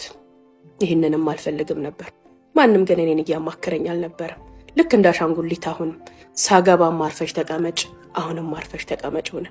ያኔም ሆን ተብሎ ለንብረት ብዬ ገብቼ ለንብረት ተብሎ እንደተፋታን ተረዳ። ያንን እያደረግኩ ያለሁት ደግሞ እኔ መስየው ባለቤቴ በጣም ተቆጣ። ላንቺ የምሰጠውን ንብረት በሳምንት ውስጥ ተካዋለሁ፣ አንቺ ግን ይሄን ትዳር በምንም አትተኪውም፣ በምንም አታገኙም አለኝ። በፍጹም አትሳሳት፣ እኔ አይደለሁም ይሄን እያደረግኩ ያለሁት አልኩት። አንቺ ካልሆንሽ ታዲያ ማን ነው አለኝ። ቤተሰቦቼ ናቸው ብዬ እነሱን ማጋፈጥ እነሱን ማስጠመድ አልፈለኩም። በቃ እንደዛ አትጠይቀኝ፣ እኔም ትዳራችን ቢስተካከልና ቢመለስ ምኞቴ ነበር። አልሆነም፣ ተለያይተናል አልኩት። ብንለያይም እንዴት ዓለማዊ ፍርድ ቤት ላይ ትገትሪኛለሽ? እንዴት በጠበቃ ትሞግችኛለሽ? እንዴት ከጀርባ የሆነሽ ያለኝንና ያለብኝን ሁሉ አጣርተሽ ስለ ንብረት ትከራከሪኛለሽ ብሎ እጅግ በጣም ተናደደ። እንዴት ብዬ እንደማስረዳው ብለው ስላልገባኝ ያለውን ይበል ብዬ ዝም አልኩኝ። ቤተሰቤን ማስጠመድ አልፈለኩም። የሚሄዱትን ርቀት ሄደው ማስፈረም ያለባቸውን እኔን አስፈርመው መሟገት ያለባቸውን ሁሉ ተሟግተው አስወሰኑ። እሱም ብዙ ሊሟገት ብዙ ሊከራከር በዚህ ነገር ላይ ጊዜውን ማባከን ስላልፈለገ ያሉትን ሁሉ ሰጠ። ባለ ሀብቱ እንኩኝ። ግን ሀብቱ እኔ ጋ የመጣ ይመስልሻል?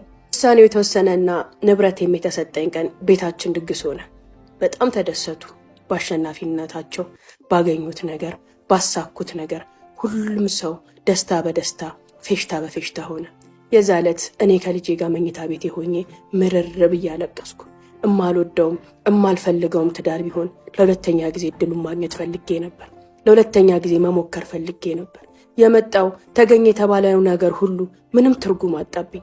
ትርጉም ከማጣቱ በላይ ይህን ሁሉ ብር ምን እንደማረገው ራሱ ግራ ገባኝ። አዎ አመንሽም አላመንሽም ሴት ልጅ ትዳርሽን ትተሽ ከቤት ከወጣሽ በኋላ ወደ ቤተሰብሽ ስትመለሺ እንግዳ ነሽ፣ ባዳ ነሽ።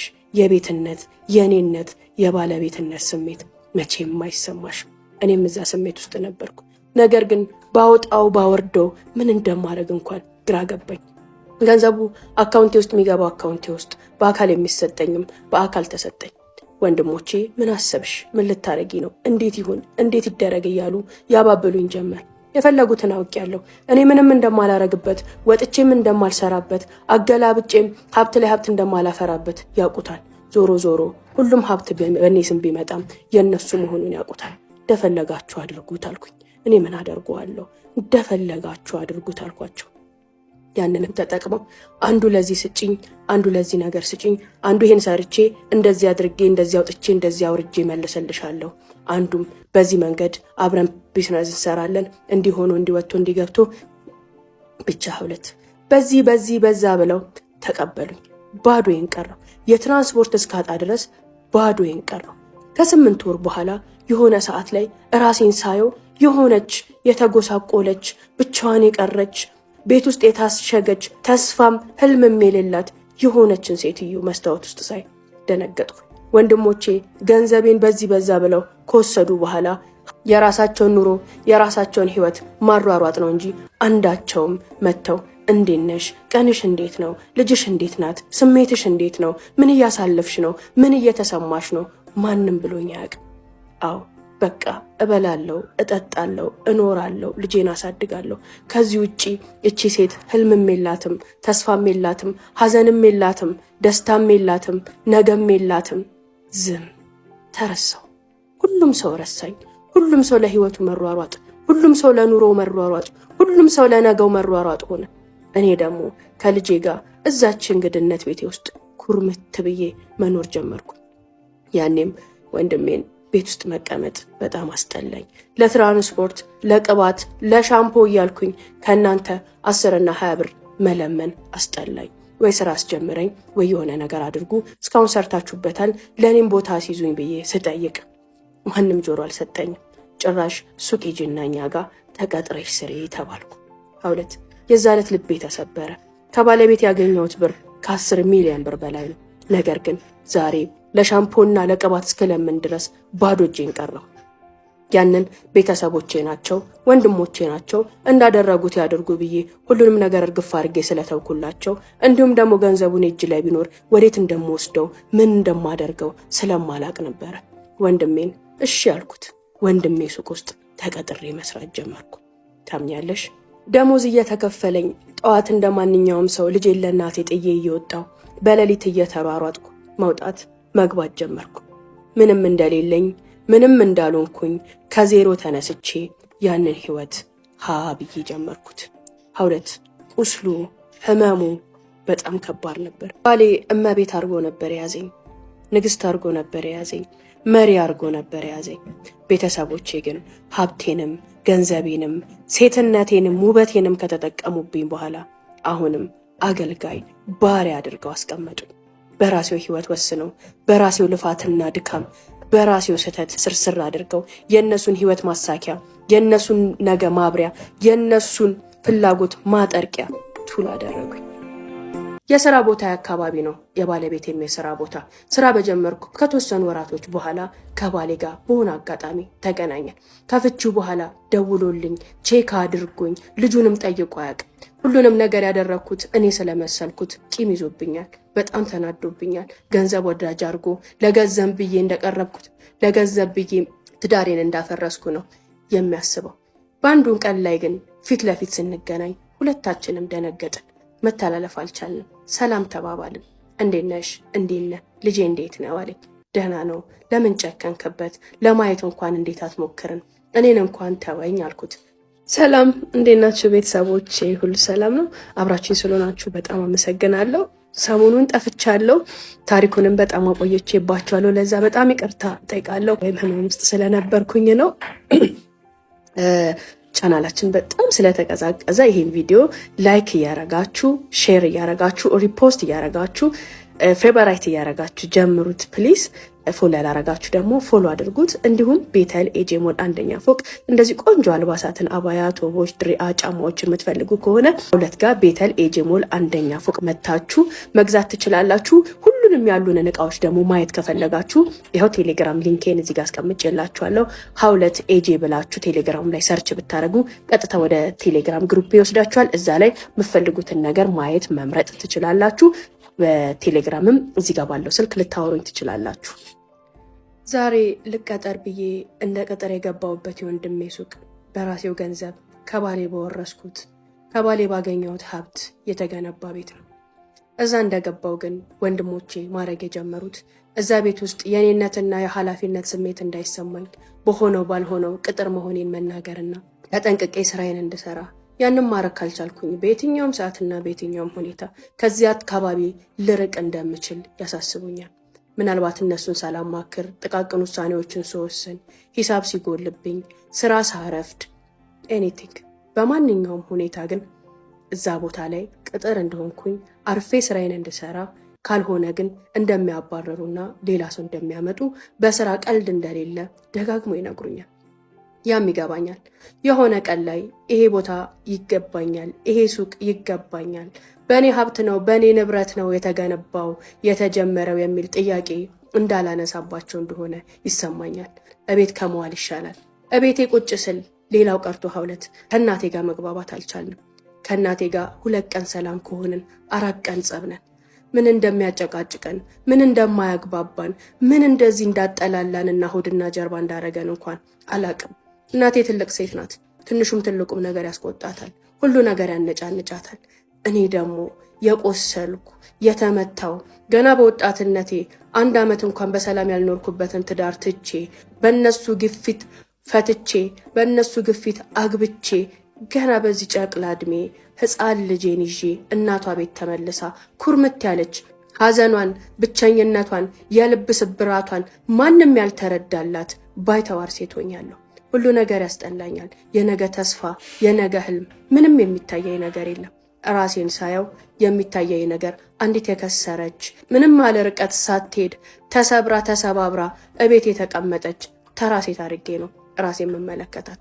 ያም ያነጫንጨኛል፣ ሆድ ያስብሰኛል፣ ያስከፋኛል። ጥልቅ የሆነ ድብርት ውስጥ ነኝ። ይህን ግን ከቤተሰቦቼ አንዳቸውም አይረዱትም። ስለበላን፣ ስለጠጣው፣ ንጹህ አልጋ ላይ ስለተኛው ሁሉ ነገር የሞላልኝ፣ ሁሉ ነገር የደላኝ፣ ለምን ይቸግራታል፣ ለምን ይከፋታል፣ ለምን ይደብራታል የሚል ስሜቴን ያላገናዘበ ፍርድን ያላቸው። አዎ ማንም የኔን ሐዘን አያውቀውም። ልጄን ሁሉም ከዚህ ወደዚያ ይቀባበሏል፣ ሁሉም ይንከባከቧል። ይሄ ነገርም ቢሆን ግን አንድ ቀን እንደሚቀር አውቃለሁ። ልጄ ካጎትም ከአያትም በላይ አባት ያስፈልገው ነበር። አባቱን ነጥቄዋለሁኝ። ያንን ሳስብ በራሱ ጸጸት ያንገበግበኛል። ከሁሉ በላይ የሚያንገበግበኝ ጸጸት ይህን ሁሉ ራሴ ላይ እየጠመጠምኩት ራሴ ነኝ በማለቴ ነው። አንደኛ በግድ አውጥተው ሲድሩኝ ለምን ለመብት ያልቆምኩም? ለምን ለራሴ ያልተከራከርኩም? ለምን አይሆንም አላልኩም እያልኩኝ ራሴን ወቅሳለሁ። ሁለተኛ በግድ ሲያፋቱኝ አሁንስ ለምን አይሆንም? ለምን አይደረግም? እሞክረዋለሁ ብዬ ለሁለተኛ ዙር ለራሴ አልቆምኩም እላለሁ። ሶስተኛ የሆነውን ያልሆነውን ልጅነትም እልህም ቁጣም ይዞኝ አምጥቼ ለነሱ በተናገርኩበት አፌ ምን አለ በተለጎመ ኖሮ፣ ምን አለ ዝም ማለትን በቻልኩ ኖሮ፣ መካሪ ባገኘው ኖሮ ብዬ እጸጸታለሁ። ሌላው ትልቁ ጸጸት ከባሌ ጋር ተፋትቼ ያን ሁሉ ሀብት አግኝቼ ከተሰጠኝ በኋላ አጠቃቀሙን እንዴት አላወቅኩበትም? ነገን እንዴት አላሰብኩትም? ለልጅ ያለውት እኔና እኔ ብቻ መሆኔን እንዴት አልተሰማኝም? እንዴት ለራሴ አንዲትን ነገር እንኳን ወደኋላ ለማድረግ ለመብት ያልቆምኩም ብዬ ቁጭት ትላለሁ። ይህ ሁሉ ጸጸትና ቁጭት ያለብኝ እኔ ግን ማንም ስለዚህ ጉዳይ ግድ አይሰጠው። ስራ ከጀመርኩ በኋላ በተወሰነ ደረጃ ከእናቴ ጋር መግባባት ጀመርን። ጠዋት ወጥቼ ማታ ገባለሁ። ልጄ በደንብ ይዛልኛለች። እናት ትኖር እናት ትሰንብት፣ ስለ ልጄ ጉዳይም ምንም አያሳስበኝም። በተወሰነ ደረጃ ከጸጸትና ከድብርት ወጣሁ። ስለ ነገ ማሰብ ጀመርኩ። ለልጄና ለእኔ ያለሁት እኔ ብቻ ነኝ። ተሰባብሬ መቅረት የለብኝም እያልኩኝ ስወጣ ስገባ ማሰብ ጀመርኩኝ። ራሴን መጠበቅ ራሴን መንከባከብ ስጀምር ያቺ የድሮ እኔነቴ መመለስ ጀመረች። ሀውለት የቤተሰቤ ምኞት ሙሉ ለሙሉ በሚባል ደረጃ ተሳክቷል። ከዕዳ ነፃ ወጥተው የራሳቸው ኢንቨስትመንት ኖሯቸው የራሳቸው ካፒታል ኖሯቸው ከሰው እኩል አንገታቸውን ቀና አድርገው የስራ መስካቸው ላይ እንደፈለጉ መሆን ቢችሉም የስግብግብነት ጉድጓድ አይሞላምና አሁንም ሌላ ጉድጓድ አላቸው። ሌላ የሚፈልጉት ሌላ ያልጠረቁበት ሌላ ምኞት አላቸው። ገርመኛል። ያም ሆኖ ለዚያ በቃኋቸው እኔ ብሆንም ሰው እየተሰበሰበ ዱዓ ሲደረግ ዱዓ የሚደረገው ለወንድሞቼ ነው። ያ በራሱ ያናድደኛል። ማንም እኔን ቼክ አያደርገኝም። ህይወትሽን ያስተካክልልሽ፣ የተሻለ ትዳር ይስጥሽ፣ ደስተኛ ያድርግሽ ብሎ አንድም ሰው እጁን አንስቶ ለእኔ ዱዓ አያደርግም። ይህን ሁሉ ነገር ያስተካከሉት ይህን ሁሉ ነገር ያመቻቹት ወንድሞቼ ይመስል እኔው ተሽጬ እኔው ተለውጬ በመጣ ሀብት ህይወታቸው እንዳልተስተካከለ ሁሉ ሁሉም ሰው ረስቶኝ ወንድሞቼን ያሞጋግሳል፣ ያደናንቃል፣ ያከባብራል። እድሜ ለእናንተ ቤተሰባችሁን አኮራችሁ፣ አሁንም ትልቅ ቦታ ትደርሳላችሁ፣ አላህ በረካ ያርግላችሁ። ታዩ ለነሱ ዘውጅ፣ ለነሱ ሀብት፣ ለነሱ ጤና ሲለመን እኔ ግን እንደማንም አልታይም። አጠገብ ተቀምጬ ተረስቻለሁ። እንደ አንዲት ድመት፣ እንደ አንዲት ውሻ፣ እንደ አንድ ቤት ውስጥ ጥገኛ ሆኖ እንደተቀመጠ ሰው ነው ሁሉም ሰው የረሳኝ። ያ ደግሞ ቁስል ያደርገኛል። የሆነው ሆኖ ግን እነዚህ ሁሉ ነገሮች ለራሴ መቆም ያለብኝ ራሴ ብቻ መሆኔን አስተማሩኝ። ሁሉንም ነገር ያበላሸሁትም ራሴ መሆኔን አስተማሩኝ። እስከ ዛሬ ድረስ በማወቅም ባለማወቅም ያበላሸኋቸውን ነገሮች ወሳኝ ሆኜ ቆራጥ ሆኜ ማስተካከል አለብኝ ብዬ ቆርጬ ተነሳው። በዚህ አጋጣሚ አንድ ነገር ተከሰተ። አይ በጣም ተናድጄብሽ ነበር፣ ብደውልልሽም የፈለግሹን አግኝተሻል፣ ከዚህ በኋላ ልጄን ታሳየኛለች ብዬ አልገመትኩም ነበር። ከምንም በላይ ግን እስካሁን ከንዴት አልወጣሁም አለኝ። አይ በፈለከው ሰዓት ልጅህን ማየት ትችላለህ፣ ላሳየህ እችላለሁ ስለው እውነት ለመናገር በጣም ናፍቆኛል፣ ከቻልሽ የአሁኑ እሑድ እንገናኝ፣ ልጄንም ይዘሽልኝ ነው ያለኝ። እሺ አልኩት። የፊታችን እሑድ ላይ ልጄን አለባብሼ ራሴም ዘናንጬ ሄድኩኝ። ሀውለት የዛለት ተገናኝተን ልጁን ሲያየው አልቻለም። ሆዱ ተንሰፈሰፈች፣ እንደ ሴት አለቀሰ። ከዚህ በኋላ ሁሌም ላገኘው እፈልጋለሁ፣ ፍቃደኛ ከሆንሽ በረፍት ቀናቶች ላይ ልታሳየኝ እፈልጋለሁ አለኝ። እኔም ምንም ችግር የለውም፣ በፈለግከው ሰዓት ልጅህን የማየት ልጅህን የማግኘት መብት አለ የሚል መብትን ሰጠሁት። የመጀመሪያው ቀን ላይ ምንም አይነት ውይይት ምንም አይነት ንግግር ማድረግ አልቻልንም ነበር። ከዛ በኋላ ግን ሁሌም እሑዶችን እየጠበቅን ልጄን እየያዝኩኝ ከባሌ ጋር መገናኘት ጀመርን። ያኔ ነበረ ከባሌ ጋር እሑዶችን እየጠበቅን ልጄን እየያዝኩኝ በየጊዜው መገናኘት ጀመርን። የመጀመሪያዎቹ የግንኙነት ዘመኖች ላይ ብዙ ምናወጋቸው ነገሮች አልነበሩንም። እሱ ከልጁ ጋር ይጫወታል፣ ይጋብዘናል። የተወሰነ ሰዓታትን አብሮን አሳልፎ ስለ ልጃችን ብቻ አውርተን የሚያስፈልገውን ነገር አድርጎለት ወደ ቤት ይሸኘናል። ቀስ በቀስ ግን አንዱ እሑድ ላይ የውስጡን ነገር አወጣው። በጣም ተናድጄብሻለሁ፣ ሁሉም ነገር እኮ ያንቺ ነበር፣ ንብረቱም ሀብቱም ያንቺ ነበር። ከዛ ትንሹን ነገር መረጥሽ። ያቺን ትንሽ ነገር አንቺ ወሰድሻት። እኔን አልጎዳችኝም፣ አንቺን ግን ጎድታሻለች። እንዴት እንደዛ ታደርጊያለሽ? ከትዳር በላይ አላፊና ጠፊ የሆነን ገንዘብን እንዴት ታስበልጫለሽ አለኝ። ያንን ሲለኝ አልቻልኩም። ስቅስቅ ብዬ አለቀስኩ። እንባዬ አስደነገጠ። ለምን እንደማለቅስ ጠየቀኝ። ብንለያይም ባንገናኝም ገንዘብ ወዳድ ራስ ወዳድ የልጄ እናት እንደዚህ አይነት ሴት ናት ብሎ ጭንቅላቱ ላይ እንዲህ ሲለኝ አልፈለግኩም። ስለዚህ እውነቱን መናገር አለብኝ። ከዚህ በኋላ እኔና እሱ የሁለት ዓለም ሰዎች ነን። የልጁ አባት፣ እኔ ደግሞ ያለፈች ትዳሩ እንጂ ምንም አይደለሁም። ከቤተሰቤም ጋር የሚያገናኘው ነገር ስለማይኖር ራሴን ነፃ ለማውጣት እውነቱን ማወቅ አለበት ብዬ ስላሰብኩ ሁሉንም ነገር ነገርኩት። ያንን በምነግረው ሰዓት ማመን አልቻለም። በጣም ገረመው። እውነትሽን ነው አለኝ። ሳገባም አስገድደውኝ፣ ሲያፋቱኝ የማስገድደውኝ፣ ጠበቃ ቀጥረው ገንዘቡን አጣርተው የከሰሱትም የተቀበሉትም እኔ እንድፈርምና እሺ እንድል ብቻ ተደረግኩኝ። በዚህም በዛም ተዋከብኩኝ እንጂ የኔ ምንም አይነት ፍላጎት እንዳልነበረበት ስነግረው በጣም አዘነ። ከዛሽ ቀን በኋላ ግንኙነታችን መልኩን እየቀየረ መጣ። ማውራት ጀመርን፣ መግባባት ጀመርን። የሆነ አለ አይደል ልክ እንደ ፍቅረኛ አይነት ስሜት እየያዘ ሲመጣ እየፈራሁ መጣሁ። ምክንያቱም ይሄ ግንኙነት ከዚህም በኋላ ቢሆን ከመቋሰል ውጪ የሚያመጣው ምንም ጥሩ ነገር እንደሌለው ተሰማኝ። የእሱ ቤተሰብ አይቀበሉኝም፣ የኔም ቤተሰብ አይቀበሉትም። ሀፍረታቸውን ያውቁታል። በእርግጥ እነሱ ፈለጉ አልፈለጉ የኔ ጉዳይ አይደለም።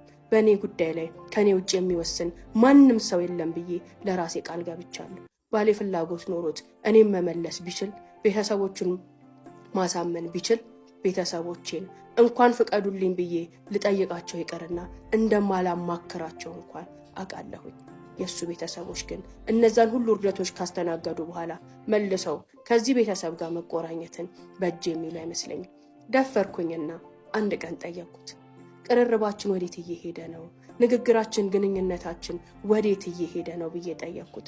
ከመገናኘት አልፈን ቀን በቀን መደዋወል፣ ቀን በቀን መሸኛኘት፣ ከስራ ስወጣ ቤቴ ማድረስ፣ እሁድን ደግሞ ምንም አይነት ብሬክ ሳይኖር ልጃችንን ይግዘን መገናኘት ጀምረናል። ምን ልበልሽ አውለት፣ እንደ አዲስ ተዋወቅን፣ እንደ አዲስ ተናበብን፣ እንደ አዲስ ተፋቀርን። ያ ሲሆን ግን ሌላ ዳገት ፊት ለፊታችን ላይ ነበረ። ቤተሰቦቹ ለሱም ግራ የገባ የጨነቀ ጉዳይ ሆኖታል። እሱ ራሱ መልሶኛ ቤት መግባቱን የኔም ቤተሰብ እንደ ቤተሰብ አድርጎ መያዙን አላመነበትም። ነገር ግን በእኔና በሱ መሃል ያለው ነገር ስር እየሰደደና ወደ ፍቅር እየተቀየረ መጣ። ያኔም ስጠይቀው እስኪ ላማክራቸው አለኝ። አማክራቸው፣ ሚሆን ከሆነ እንቀጥለው በሐላሉ፣ ማይሆን ከሆነ እዚሁ ጋር እናቁመው፣ ድጋሚ አንቆሳሰል አልኩት። እሺ አለኝ። ከሳምንታት በኋላ ሄዶ ስለ ሁኔታው ለቤተሰቡ አማከራቸው። እኔና እሱ እንደተግባባን፣ የኔ እጅ እንደሌለበት፣ አሁንም እንደሚወደኝ፣ ልጁን ከሚስቱ ጋር አብሮ በሰላም ማሳደግ እንደሚፈልግ አማከራቸው። ያኔ ቅልጥ እርር ያለ ብጥብጥ ቤት ውስጥ ተነሳ።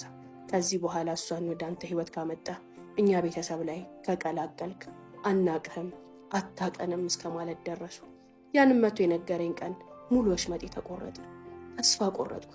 በቃ አንገናኝ፣ እሁድ ቀን ብቻ መተህ ልጅህን ወስደህ እይ፣ የኔ እናንተ መገናኘት ምንም ሀይር የለውም ተወው አልኩት። ነገር ግን አልቻልንም። አንደዋወልም እንላለን፣ እንደዋወላለን፣ አንገናኝም እንላለን፣ እንገናኛለን። እንባ ሐዘን ብቻ ሆነ የኔና እሱ ነገር።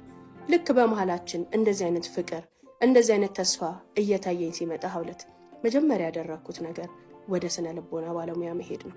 እራሴ ላይ ያሳለፍኩትን የሆንኩትን የነበረኝን ነገር ከሱ ጋር ሆንኩም አልሆንኩም መታከም እንዳለብኝ ተሰምቶኝ ወደ ሕክምና ተመልሻለሁ። በሕክምናው ጥሩ ለውጥ አምጥቻለሁ። ከዚህ በኋላ ህይወቴ ተስተካክሎ እሱም ሆነ ሌላ ሰው በዚህ ነገር ማሰቃየት፣ ሌላ ጥፋትና ውድቀት ውስጥ መግባት አልፈለኩም። ለህመሜ መድኃኒት እየፈለግኩለት ነበር። ተይ ተው እየተባባልን ሳንችል አንድ ሰሞን ስንቷቷው፣ አንድ ሰሞን ስንገናኝ፣ አንድ ሰሞን ስንላቀስ፣ አንድ ሰሞን ደግሞ ቻው ቻው ስንባባል 1 ዓመት አሳለፍን። በዛ ሁኔታ ልጃችንም አባ እማ ማለት ጀመረ። ከየትኛውም ጊዜ በላይ ማጓጓት፣ ከየትኛውም ጊዜ በላይ መናፈቅ ጀመረ። ያኔ ባሌ ያደርገዋል ብዬ ያላሰብኩትን ነገር አደረገ።